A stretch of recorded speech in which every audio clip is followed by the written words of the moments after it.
name is Martin Hayward Smith. I've lived here for 23 years, here in North Norfolk, up towards where the coast is. But I've never really been here. With my work, it's always taken me away from here. And this is the longest I've ever been here. I've been away and come back, and there's been droughts and all my garden has just collapsed. So to actually be here for this amount of time has just been absolutely fantastic to get the garden back in shape again. But this time, with this lockdown, it's been like an archaeological dig on site. I've managed to uncover so many plants. It was just covered in weeds. So just to uncover things, just for the first time in years and years, is absolutely marvellous. It really is, just to suddenly see what is actually underneath everything.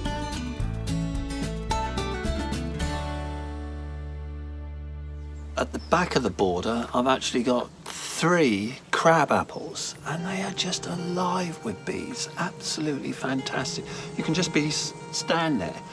And as it's so quiet now, without any cars or planes, the noise of the bees is just absolutely fantastic. And I love before all of a sudden the blossom pops open, those lovely, rich, pinky red balls just about ready to burst. The colour sense is absolutely fantastic. But I love all the different shades of greens to do with the border. It's a very late border, and I look forward to seeing it in about 4 weeks' time, when it all just bursts out. And the alliums, they're all just coming up. They are one of my favourites, they really are. Globe masters, all planted down in the border. Lovely solid heads just pushing up towards the sky. And when they just open, you get that purple haze all the way down in a line, and all the bees just hovering around and coming in. And then at the bottom you then have catmint, and that just explodes over the edges of the sleepers just in a purple haze. And then just on a fine level above that you have the lavender headcott. If you had a thicker lavender bush, that would not allow the alliums to come up and to express themselves. I did that with mustard. I put all the alliums underneath mustard lavender. Nothing came up. Nothing came up at all. It choked. It absolutely choked. So you need that fine lavender, as I say, something like a headcott with that deep purple flower.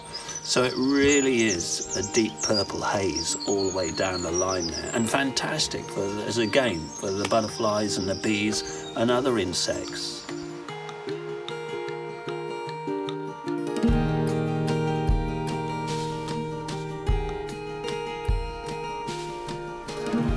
There's a small little piece of border just on one of the other sides where the stone line is, and that has been covered up with a tarpaulin, a blue tarpaulin, for the last 7 or 8 years.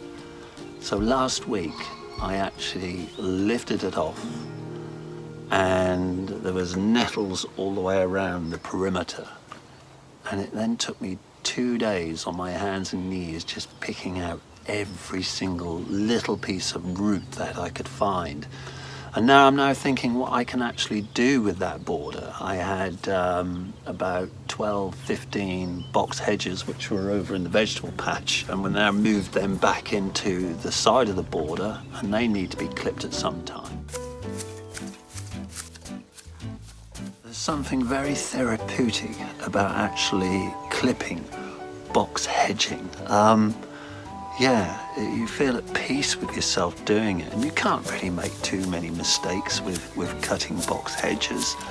And if you do, you just let it grow and do it again later on in the year.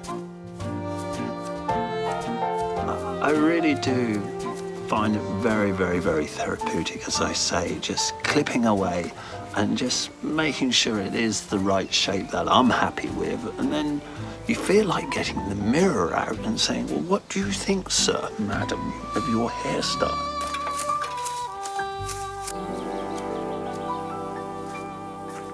With such an expansive lawn, I actually give a lot of it over to wildflowers, Where I've marked it out with the hose pipe going all the way around is where all the oxeye daisies will now come up. They started right over towards where the silver birch trees are, and that was the wildflower garden, and for some unknown reason it's now jumped into the middle of the lawn, so you just go with it.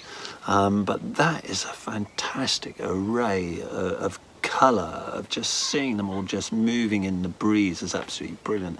But for wildlife, for bees and the butterflies, absolutely terrific, and the birds.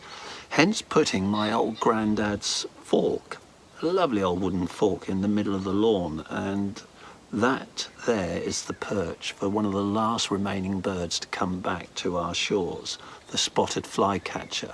And I've been very, very lucky, touch wood, that I've had one in the garden now for about 23 years here. Marvellous little birds flittering around, and that will just sit on that perch, look out over the oxeye daisies, see the insects, and in it goes, and off it goes off to feed its chicks in one of the nest boxes I've got around here. So fantastic enjoyment just watching that. And I think that's what the garden actually brings to me, is that you bring things in to you as far as the bird life goes, with nest boxes and the right flowers and the right shrubs. You can have everything nesting around here, and it's so good at the moment with hardly any traffic or planes, and all you can hear is just the birds, goldfinches. There you go.